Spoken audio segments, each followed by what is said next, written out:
ચાલો તો વિદ્યુત ડાયપોલનો મતલબ હું એકબીજાથી સમથિંગ અંતરે રહેલા સમથિંગ અંતર એટલે કે એકબીજા વચ્ચેનું અંતર એવું સમજો કે 2a છે અને પાછા બે વિદ્યુત ભારો સમાન મૂલ્યના અને પરસ્પર વિરુદ્ધ દિશામાં એટલે કે વિરુદ્ધ દિશામાં ના બે વિદ્યુત ભારો લીધા અને બે વચ્ચે કેવું છે પરિમિત અંતર છે તો આ રચનાને શું કહેવાય ડાયપોલ એટલે એવું લખી શકાય કે એકબીજાથી પરિમિત અંતરે રહેલા તથા સમાન અને વિરુદ્ધ વીજભાર ધરાવતી રચનાને શું કહેવાય ડાયપોલ કહેવાય. હવે આ ડાયપોલ હોય તો ડાયપોલને પોતાની ડાયપોલ મોમેન્ટ હોય તો ડાયપોલ મોમેન્ટનું ઇક્વેશન શું કે ભાઈ ડાયપોલ મોમેન્ટ જે કરે એ ડાયપોલ મોમેન્ટને આપણે પી વડે બતાવીએ આ પી અને પી એટલે શું ડાયપોલ મોમેન્ટ બરાબર બે વિદ્યુત ભારો વચ્ચેનું અંતર ગુણ્યા વિદ્યુત ભાર બે વિદ્યુત ભારો વચ્ચેનું અંતર કેટલું છે 2a અને વિદ્યુત ભાર આપણો q એટલે ડાયપોલ મોમેન્ટનું સૂત્ર શું થયું p is equal to twice a into q એનો એકમ ડાયપોલ મોમેન્ટનો એકમ આપણો વિદ્યુત ભારનો એકમ કુલમ અને અંતરનો એકમ મીટર અને એનું પારિમાણિક સૂત્ર આપણું શું થશે તો કે ભાઈ m0 મીટર છે એટલે L1 કુલમ છે એટલે q is equal to it મતલબ T1 A1 આવું થાય અને ડાયપોલ મોમેન્ટની દિશા કઈ તો કે ભાઈ આ ડાયપોલ મોમેન્ટની દિશા ઋણ વિદ્યુતભારથી ધન વિદ્યુતભાર તરફ અને ઋણ વિદ્યુતભારથી ધન વિદ્યુતભાર તરફ એટલે આ ઋણ છે અને આ ધન છે તો કોઈ કહે કે ડાયપોલ મોમેન્ટની દિશા એટલે આ થાય અને ડાયપોલ મોમેન્ટની દિશાને આપણે પીકે વડે બતાવીએ ને આમાં આપણે જોઈએ તો બે ટાઈપ આવે એક તો આપણે ડાયપોલની અક્ષ પર શોધવું છે પહેલા તો એટલે પહેલા ડાયપોલની અક્ષ પર વિદ્યુત ક્ષેત્ર અક્ષ પર વિદ્યુત ક્ષેત્ર તો અક્ષ પર વિદ્યુત ક્ષેત્ર શોધવું હોય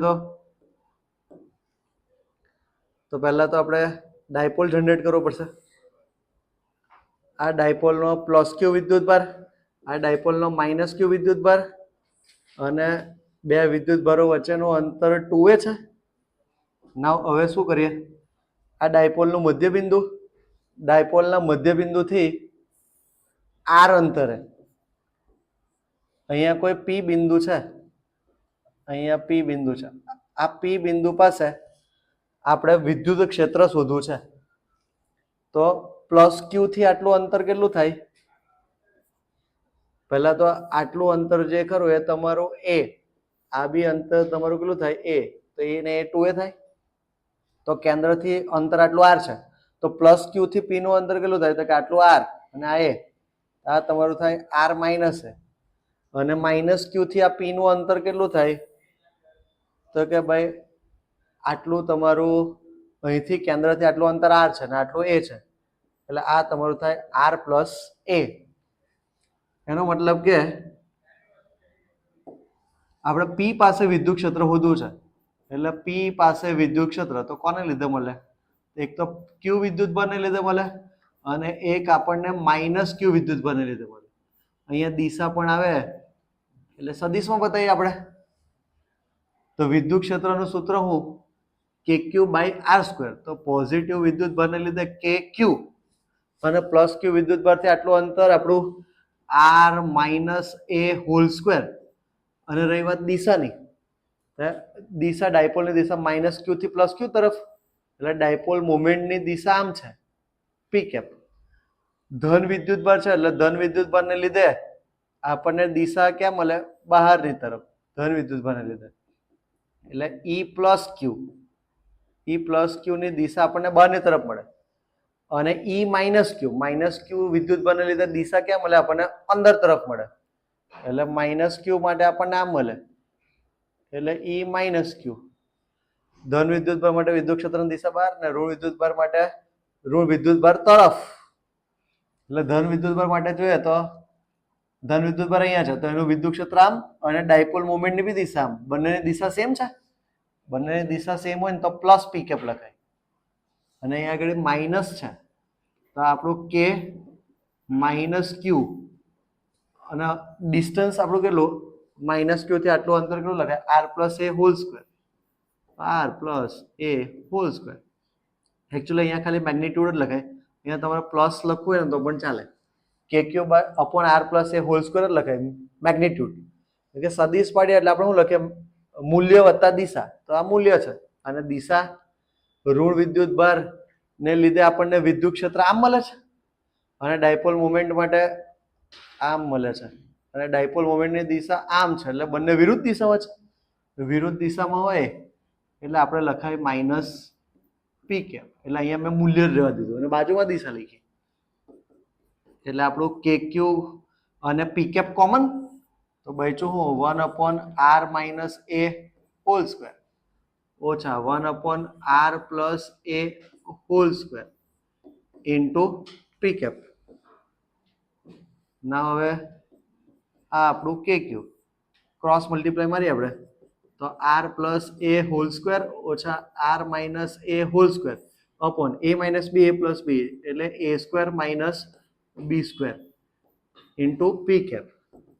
નાઉ K Q A plus B whole square એટલે A square plus B square plus 2ab A minus અહીંયા બી એ રીતે A minus B whole square છે એટલે R square minus 2ra plus A square divide by R square minus A square R square minus A square whole square. આ bracket over અને પાછળ લખીએ આપણે પી કેપ. નાઉ મેથેમેટિકલ કરીએ આપણે. સો કે ક્યુ અહીંયા આગળ R square plus 2ra plus A square minus R square minus minus plus 2ra minus A square upon R square minus A square whole square into P cap. Now then આમાંથી આયરો તો આપણું cut R square A square cut then K Q 4ra upon r square minus a square whole square into p cap. Now setting કરીએ આપણે આ આપણું કે Q અહીંયા 2ra છે ને તો એક કામ કરીએ આપણે અહીંયા આગળથી આ કે ક્યુ જવા દો અને અહીંયા આગળ આપણે એક કામ કરીએ 4 એટલે 2 into 2 કહેવાય અને એ અને ક્યુ ને હાથે લખું એટલે અહીંયાથી આ એ અને આ ક્યુ અને બીજામાં આપણે કે અને આર આ બેને હાથે લખીએ divide by R square minus A square whole square into P cap અને ટ્વાઇઝ એ ક્યુનો મતલબ પી યાની કે 2 KP R upon R square minus A square whole square into P cap. Actually P બિંદુ પાસે આપણને વિદ્યુત ક્ષેત્રનું સૂત્ર આ જ સાચું છે બટ આ લોકોએ કેસ લીધો છે કે અગર સપોઝ એવું સમજીએ કે આર ઇઝ ગ્રેટર દેન એ યાની કે જે પી બિંદુ વિદ્યુત ક્ષેત્ર હોતું છે એ બહુ દૂર છે. બહુ દૂર હોય તો આપણે એ ને નિયર બાય 0 લઈ શકીએ. એ ને નિયર બાય 0 લેવો હોય તો આ આપણો 2 કેપી આર એની જગ્યા પર અહીંયા 0 મૂકી દઉં તો R raise to 4 into P cap यानी कि एक आर कैंसल थयो तो 2 kp upon r cube into p cap. એટલે આયરો આ જે સૂત્ર આવ્યું એ તમારો અક્ષ માટે આવ્યું કે અક્ષનું સૂત્ર શું છે E is equal to 2 kp upon r cube. પછીનું ઇક્વેશન છે આપણું વિષુ રેખા માટે. વિષુ રેખા પર વિદ્યુત ક્ષેત્ર.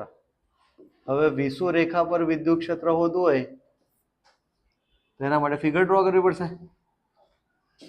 એની ફિગર આપણે ડ્રો કરીએ તો અહીંયા આગળ આપણે ડાયપોલ ડ્રો કરીએ. આ આપણે ડાયપોલ ડ્રો કર્યો. આ પ્લસ ક્યુ, આ માઇનસ ક્યુ. હવે એક કામ કરીએ, આ ડાયપોલનું મધ્ય બિંદુ છે. મધ્ય બિંદુ છે એટલે મધ્ય બિંદુથી આટલું અંતર એ અને આટલું અંતર એ, એટલે ટોટલ ડિસ્ટન્સ 2a થાય. હવે ડાયપોલના મધ્ય બિંદુથી એને ઓ નામ આપી દઉં છું. મધ્ય બિંદુથી આર અંતરે આવેલું આપણું આ પી બિંદુ છે. આ આર અંતર છે. એ પી બિંદુ પાસે આપણે વિદ્યુત ક્ષેત્ર શોધવું છે. હવે વિદ્યુત ક્ષેત્ર શોધવું હોય તો આપણે મળશે કોના લીધે? એક પ્લસ ક્યુ વિદ્યુતભારને લીધે મળશે અને એક માઇનસ ક્યુ વિદ્યુતભારને લીધે મળશે. તો પ્લસ ક્યુ વિદ્યુતભાર જે ખરો એ પ્લસ ક્યુ વિદ્યુતભારને લીધે મળતો વિદ્યુત ક્ષેત્ર આ બાજુ મળે, બહાર તરફ. ધન વિદ્યુતભારને લીધે આપણને બહાર તરફ મળે, એટલે આ તમારો ઈ પ્લસ ક્યુ. અને ઋણ વિદ્યુતભારને લીધે તમને ઋણ વિદ્યુતભાર તરફ મળે, એટલે ઈ આપણો માઇનસ ક્યુ. આનો ખૂણો એવું સમજો કે આ થીટા છે અને આ બે સદિશોનો જે પરિણામી સદિશ એ આપણને અહીંયા મળશે, એટલે પરિણામી તમને અહીંયા મળ્યું એવું સમજો. આ પરિણામી સદિશ ઈપી. હવે આ ઈપી બરાબર શું હશે? તો પહેલા તો આપણે આ થીટા એટલે આ એંગલ પણ થીટા, અહીંયા આગળ આમ ઝેડ બને એટલે આયરો એંગલ થીટા છે, તો આયરો એંગલ પણ કેટલો રહે? થીટા રહે. થીટા રહે તો આના આપણા બે ઘટક. પહેલા તો ઈ પ્લસ ક્યુ છે એનો આ બાજુનો ઘટક આપણો ઈ પ્લસ ક્યુ કોસ થીટા, અને બીજો આપણો આ બાજુનો ઘટક છે ઈ પ્લસ ક્યુ સાઇન થીટા. અહીંયા ઈ માઇનસ ક્યુ છે તો એના બે ઘટક આપણો ઈ માઇનસ ક્યુ કોસ થીટા, અને બીજો તમારો આ બાજુનો ઘટક છે એ તમારો આવશે ઈ માઇનસ ક્યુ સાઇન થીટા. બે ઘટક પડ્યા. યાની કે અગર આ તમારું ડિસ્ટન્સ એ છે, આ આર છે, તો પાયથાગોરસના હિસાબે આયરું અંતર થાય R square plus A square. એવું સેમ આ બાજુનું અંતર બી થાય તમારું R square plus A square. યાની કે પી પાસે તમારું વિદ્યુત ક્ષેત્ર ઈપી જે અહીંયા આગળ આપણને બતાવેલું છે, આયરું આ પી પાસે વિદ્યુત ક્ષેત્ર એરું એ રહેશે ઈપી. યાની શું હતું? E plus Q cos theta plus E minus Q cos theta. But આ તો મૂલ્ય થયું. હવે અહીંયા આગળ સદિશ પાડું તો આપણે દિશા બતાવવી પડે, અને દિશા એટલે એકમ સદિશ. તો આ ડાયપોલ માટે દિશા ક્યાં હોય? માઇનસ ક્યુ થી પ્લસ ક્યુ તરફ. એટલે આપણે ડાયપોલ મોમેન્ટની દિશા એ આપણને કેવી મળી? માઇનસ. કેમ? કેમ કે પરિણામી સદિશ તમને આમ મળે અને ડાયપોલ મોમેન્ટની દિશા તમને આમ મળે, તો પરસ્પર વિરુદ્ધ દિશામાં છે. વિરુદ્ધ દિશામાં હોય તો આપણેથી લખાય minus P cap. Minus P cap લખાય. ધેન હવે ખાલી વેલ્યુ મૂકી દઈએ આપણે કે અહીંયા આગળ જોઈએ તો ઈ પ્લસ ક્યુ અને ઈ માઇનસ ક્યુ એની વેલ્યુ સેમ છે, કે Q by R square. But આપણો આર કેટલો છે? આવ્યો under root R square plus A square whole square. યાની વેલ્યુ આવે આપણી કે Q upon R square plus A square. એટલે પ્લસ ક્યુ અને માઇનસ ક્યુ ની વેલ્યુ છે, સો ઇધર માઇનસ. આ તમારો K Q upon R square plus A square plus E minus Q ની value K Q upon R square plus A square. આ બંનેમાંથી cos theta common, cos theta into P cap. यानी कि -2 times of K Q upon R square plus A square then cos theta. cos theta આપણને અહીંયાથી મળી જાય. cos theta એટલે અહીંયાથી cos લઈએ એટલે પાસેની બાજુ છેદમાં કર્ણ, એટલે પાસેની બાજુ આપણી એ છે અને કર્ણ આપણો આ છે, એટલે આના ઉપરથી આપણને cos થીટા મળે. તો cos થીટા એટલે a અપોન આવશે. અહીંયા વેલ્યુ આપણે મૂકીએ cos થીટાની, તે આવ્યું આપણને a upon R square under રૂટમાં R square plus A square. Under root એટલે 1/2 લખાય, અને અહીંયા પી કેપ તો છે જ. પી કેપ છે. સો હવે સોલ્વ કરીએ આપણે. તો અહીંયા આગળ થોડું સેટિંગ પાડીએ. તો આપણું ટ્વાઇઝ એ ક્યુ એને સાથે લખું. અહીંયાથી આપણે કે જે ખરો એ કે ને અહીંયા આગળ સાઈડ પર લખી દઈએ. ટ્વાઇઝ એ ક્યુ અહીંયા રહેશે K divide by R square plus A square raise to. દેખો ઇધર 1 પાવર છે ને અહીંયા 1/2 તો 1 + 1/2 એટલે 3/2 પાવર થાય.